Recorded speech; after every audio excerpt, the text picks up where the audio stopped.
नमस्कार। आज हम बात करने वाले हैं 2025 की एक अहम फिल्म सितारे ज़मीन पर के बारे में। जो शुरुआती रिव्यूज़ और चर्चाएं हो रही हैं, उन पर आज हम गहराई से बात करेंगे। जी हाँ, ये फिल्म काफी चर्चा में है।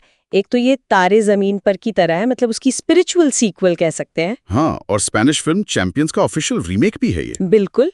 Director RS. प्रसन्ना है और कास्ट में आमिर खान और जेनेलिया देशमुख तो हैं ही। और साथ में कई न्यूरो डाइवर्जेंट कलाकार भी हैं, जिनका ये एक्टिंग डेब्यू है।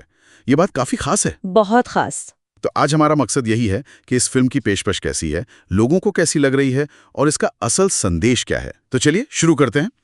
सबसे पहले फिल्म की अच्छी बातों पर आते हैं।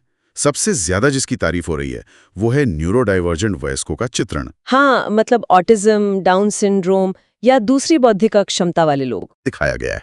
सही कहा। और आमिर खान ने भी इंटरव्यू में कहा था कि ये पिछली फिल्म जैसी भारी इमोशनल ड्रामा नहीं है। हाँ, बल्कि ज्यादा मजेदार, उत्साहित करने वाली है।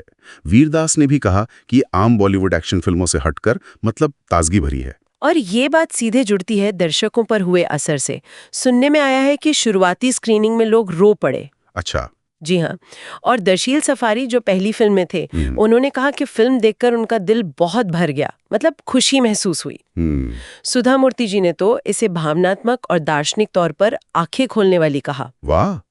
उनका कहना है कि ये समाज के नॉर्मल होने के पैमाने पर सवाल उठाती है। तो यहाँ बात दिलचस्प हो जाती है कि ये सब मनोरंजन से आगे जा रही है। हाँ बिल्कुल, समाज को सोचने पे मजबूर कर रही है कि हम किसे नॉर्मल मानते हैं।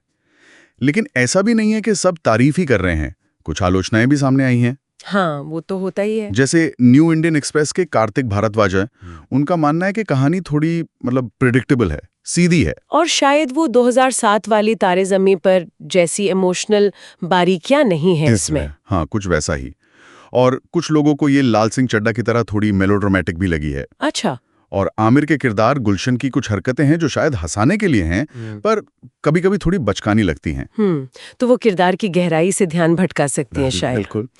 और वो जो आपने प्रिडिक्टेबिलिटी की बात की ना कहीं इस बात से भी जुड़ती है कि ये एक और रीमेक है। हाँ, लाल सिंह चड्ढा के बाद शायद लोग रीमेक से थोड़ा थक गए हैं। हो सकता है। और आमिर का किरदार गुलशन वो मांगलिक भी है ना। हाँ, ज्योतिष वाला एंगल। तो उसकी बचकानी हरकतें और कहानी का जाना पहचाना सा ढांचा शायद कुछ दर्शकों को उतना पसंद ना आ रहा हो।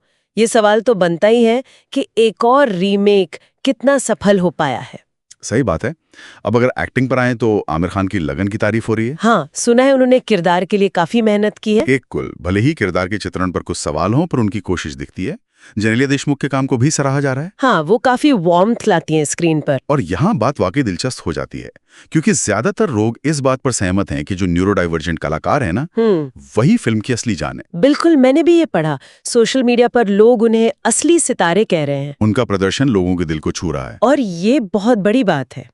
अगर हम विषयों और अंदाज की बात करें तो कहानी का जो मूल है वो तो चैंपियंस वाला ही है। हाँ, एक कोच जिसमें खुद कई कमियां हैं, थोड़ा शराबी टाइप का गुलशन, और वो अपनी टीम जो न्यूरो डाइवर्जेंट खिलाड़ियों की है, उनके जरिए अपनी जिंदगी में एक नया मकसद ढूंढता है, बदलता है। सही। और फिल्म का जो मंत्र है, सबका अपना नॉर्मल होता है। हाँ, वो बार बार आता है। हाँ। सहानुभूति और समावेश पर बहुत जोर है। लगता मेकर्स ने जानबूझकर इसे भारी इमोशनल ड्रामा बनाने के बजाय कॉमेडी और हल्के फुल्के पुलों पर ज्यादा ध्यान दिया। हाँ, शायद इसे ज्यादा लोगों तक पहुंचाने की कोशिश है। अगर हम इसे बड़ी तस्वीर में देखें तो ये एक ट्रेंड भी हो सकता है। अच्छा, बॉक्स ऑफिस और शुरुआती चर्चा की बात करें तो पहले दिन करीब 11.7 करोड़ की कमाई हुई है। हाँ, जो कि ठीक-ठाक शुरुआत मानी जा सकती है। बिल्कुल। इससे लगता है कि वर्ड ऑफ माउथ, मतलब लोगों की आपसी तारीफ काम कर रही है। और सोशल मीडिया पर भी अच्छा बज़ है। लोग इसे इमोशनल रोलर कोस्टर या दिल वाली फिल्म कह रहे हैं। सही। हाँ, लेकिन तस्वीर पूरी तरह एक तरफा नहीं है, जैसा हमने पहले भी कहा। समीक्षकों के स्कोर मिले जुले हैं। हाँ, जैसे न्यू इंडियन एक्सप्रेस ने 5 में से 2.5 स्टार दिए। बिल्कुल। पर वहीं सुधा मूर्ति जैसी जानी मानी हस्तियों ने इसकी बहुत प्रशंसा की है। तो ये दिखाता है कि राय काफी बंटी हुई है। कुछ लोग इसे दिल से लगा रहे हैं तो कुछ इसकी कहानी कहने के तरीके या शायद रीमेक होने पर सवाल उठा रहे हैं। तो कुल मिलाकर मुख्य बातें यह है कि फिल्म का इरादा नेक लगता है, समावेश और न्यूरो डाइवर्सिटी को एक हल्के फुल्के अंदाज में पेश करना चाहती है जी। और भावनात्मक स्तर पर ये लोगों को जोड़ भी रही है। खासकर नए कलाकारों के प्रदर्शन की वजह से। लेकिन वही कहानी का सीधापन, थोड़ा मेलोड्रामा और रीमेक होना, ये कुछ आलोचना के बिंदु हैं। तो इस सब का मतलब क्या निकाला जाए? ये बहुत दिलचस्प सवाल है। देखिए, फिल्म का साफ तौर पर लक्ष्य है अलग अलग तरह के नॉर्मल का जश्न मनाना।